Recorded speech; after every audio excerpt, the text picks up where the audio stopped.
Bewitching storytelling, dark supernatural forces, mad men, all coalescing in the heart of the bayou. If that sounds like a story you're interested in, come back after the intro.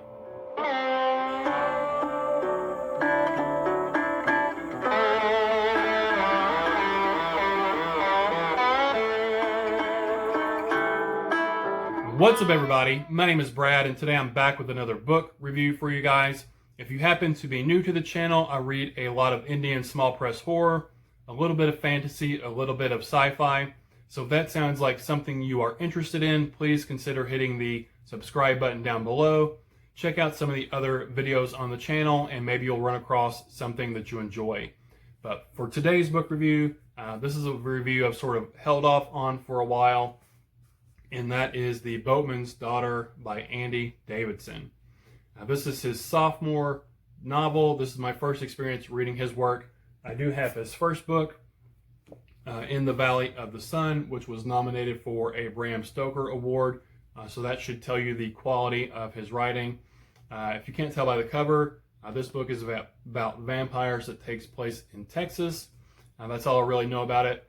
But if this is anything on the same level of quality and writing as The Boatman's Daughter, then I'm really in for another fantastic read once I get to this book. But today we're here to talk about The Boatman's Daughter.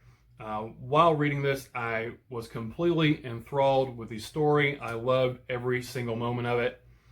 I buddy read this back in June, I believe, with my friend E. And if you don't know him, I'll put a link to his channel down in the description. We read it slow. We read it about 20 pages a day, just slowly ingesting and letting the story marinate, letting it sink in. I think that was the best way to read this book. It's such a beautifully written story. I didn't want to burn through it and miss some things. It's eloquent storytelling, and I think reading it slow and letting it marinate was the way to go. The reason I've been sitting on this for a while is because I didn't feel like I had the words to do the book justice in a review. You know, I really loved this book. I've had a lot of books this year I've loved, and it's really going to be hard at the end of the year to do the top 5 or top 10 list. It might end up being like a top 15 or top 20.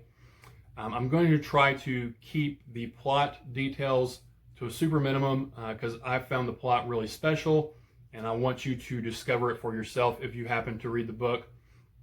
What I will say is just sort of stuff that's off the back of the book. We follow a young lady by the name of Miranda Crabtree. And the story takes place in Arkansas along the Prosper River. Miranda, as a child, she was orphaned early on in life, and she was sort of raised living on the river. Now, as an adult, really the only people she considers her family is this old witch and this little mutant boy that she keeps hidden away on an island deep in the bayou. Now as an adult, Miranda sort of finds herself in a dark place. She is a smuggler, sort of a drug runner, ferrying contraband up and down the snaking waterways of the Prosper River for this crooked sheriff and this corrupted old preacher. And as far as the plot is concerned, that's all I really want to say about the plot. Andy Davidson, he has poured life into the characters in this book. We do get other perspectives other than Miranda, but she's sort of our main focus, our main character. And it's just a colorful cast of deeply flawed, disturbed, and eccentric characters that were just brought to life on the page. And all the people in the book, they sort of find themselves living along the decaying and the decrepit buildings that sort of stick up like rotten teeth along this bayou and the swamp and this Prosper River. And that's something that we'll talk about, you know, is the setting of the book. So what stood out to me the most in this book was the writing. The writing was fantastic. Andy Davidson's prose, it's stunningly gorgeous, beautiful, whatever other descriptive word you want to throw at it.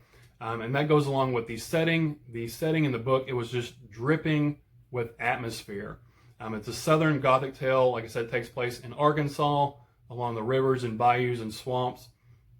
And if you've been a fan of the channel for any amount of time, you know I've said it before that is one of my favorite settings in a story. The Southern Gothic might be my favorite subgenre in horror. There's just something about the swamp and like Spanish moss hanging down, just sort of this old, decaying world that I just am really enraptured by when it comes to storytelling. But Davidson sort of elevates that, takes it to another level. Like I said, this book is just dripping with atmosphere. There is a tangibility to the world he has created. You can feel the heaviness, the weight of the humidity bearing down on you. You can hear the insects buzzing in your ear. You can taste the sweat on your lips. You can smell the fetid stench of the earthly rot in the swamp. And you can see the murky waters as it glides by behind or underneath Miranda's boat. The setting here was everything for me, and it was just beautifully described and portrayed upon the page. It really brought it to life. It was a vivid world he created, and you could really feel yourself being, put down in this world alongside Miranda and the other characters as they went about their lives and as the story started to develop here.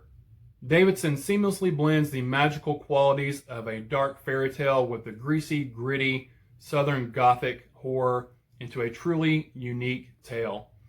Each character here, whether they have a large role to play or a small role to play, he definitely weaves the threads of their lives together to create this rich narrative tapestry. Throughout the whole story, there's this building, this lingering sense of dread that permeates the story like blood dripped into water.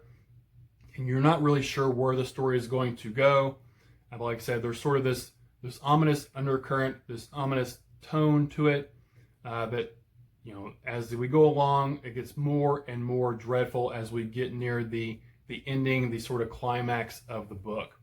But to close it out, spellbindingly hypnotic, The Boatman's Daughter by Andy Davidson masterfully conjures a lush tale of struggle and survival in a harsh yet beautiful landscape full of vile men and creatures of myth where only the strongest of wills can thrive.